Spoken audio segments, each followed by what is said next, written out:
আসসালামু আলাইকুম এভরিওয়ান। আজকে যাব বসুন্ধরায়, তাই আমি ড্রেস সিলেক্ট করছিলাম। এটা হচ্ছে পাকিস্তানি একটা সাদাবাহার, আর এটা অর্গানজা 3 পিস ছিল। আমি কিন্তু পাকিস্তানি ড্রেসের একটা বিরাট বড় ফ্যান, তো অনেক আগে থেকে এরকম ড্রেস পরি। তো কোন ড্রেসটা পরবো সেটার মধ্যে কনফিউজ ছিলাম। তারপর চেঞ্জ করে নিলাম। খুব দেরি হয়ে যাচ্ছিল, তাই তাড়াহুড়ো করে রেডি হচ্ছিলাম। তারপরে এই ভারী ব্যাগটা নিয়ে আমি বের হচ্ছি, সেটাই দেখাচ্ছিলাম আর কি। অনেক ভারী ছিল তুলনামূলকভাবে। আমার ব্যাগটা এত ভারী থাকে না সচরাচর। তারপর আমার হাজবেন্ড হেলমেট মুছে দিচ্ছিল, কিন্তু এরকম হেলমেট পরলে আমার অনেক গরম লাগে, কেন জানি না, আমার একটু ভালো লাগে না তেমন একটা। তারপর চলে যাচ্ছিলাম মিষ্টির দোকানে। উত্তরার মধ্যে সবচেয়ে ভালো লাগে আমার ননির মিষ্টি। আর যারা উত্তরায় থাকো তারা তো জানোই এই ননির দোকানের মিষ্টিগুলো কতটা ফেমাস। খুবই সফট এবং স্পঞ্জ হয়। এখান থেকেই মিষ্টি নিয়ে নিলাম। দেখছিলাম ঘুরে ঘুরে কোনটা ভালো লাগে। আর এই সরমালাই মিষ্টিগুলো কার কার ভালো লাগে কমেন্ট করে জানায়ও। তারপর আমাদের মিষ্টিগুলো প্যাকেজিং করে দিচ্ছিল। ওদের প্যাকেজিংটাও কিন্তু অনেক সুন্দর হয়। এরপর বসুন্ধরার উদ্দেশ্যে বের হয়ে যাচ্ছিলাম। আর 300 ফিট হয়ে আমাদের যেতে হয়েছিল, কারণ কোনো ইউটার্ন নেই। এরপর নিচে এসে দেখি আমার ভাইরা সবাই এখানে দাঁড়িয়েছিল। ওদের বায়না ছিল মোটরসাইকেলে উঠবে। তারপর আমি একাই যাচ্ছিলাম।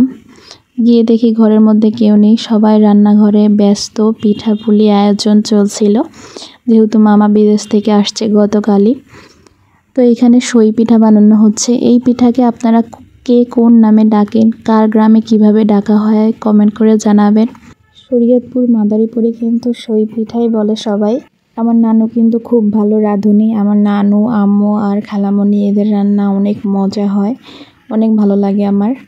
আর নানু কিন্তু অনেক রকম পিঠা বানাতে পারে। আজকে সই পিঠা বানাচ্ছে, তাই দেখছিলাম ঘুরে ঘুরে কিভাবে বানালো, কিভাবে বানাতে হয়।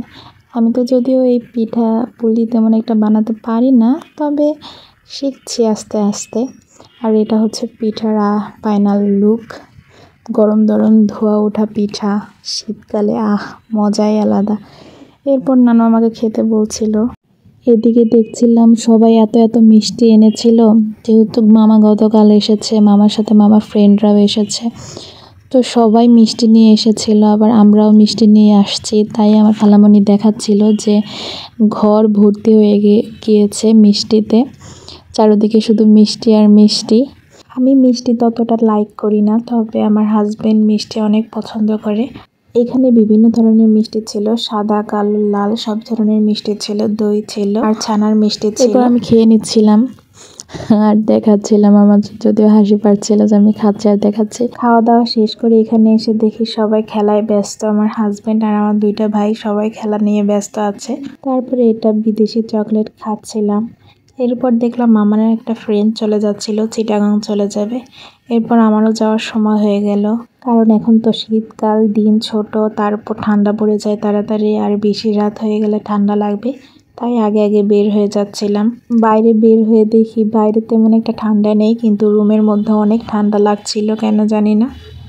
তবুও মোটরসাইকেল চালালে একটু তো ঠান্ডা লাগবেই বাতাসে, তাই আগে আগেই বের হয়ে যাচ্ছি।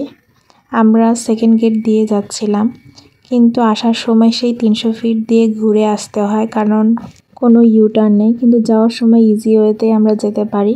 আর এটা ছিল রাতের বসুন্ধরা, 300 ফিট রোড। মেইন রোডে কিন্তু আমাদের ভালোই শীত শীত লাগছিল। আর এই রাতের বসুন্ধরাটা তোমাদের কাছে কেমন লাগছে একটু কমেন্ট করে জানায়ও।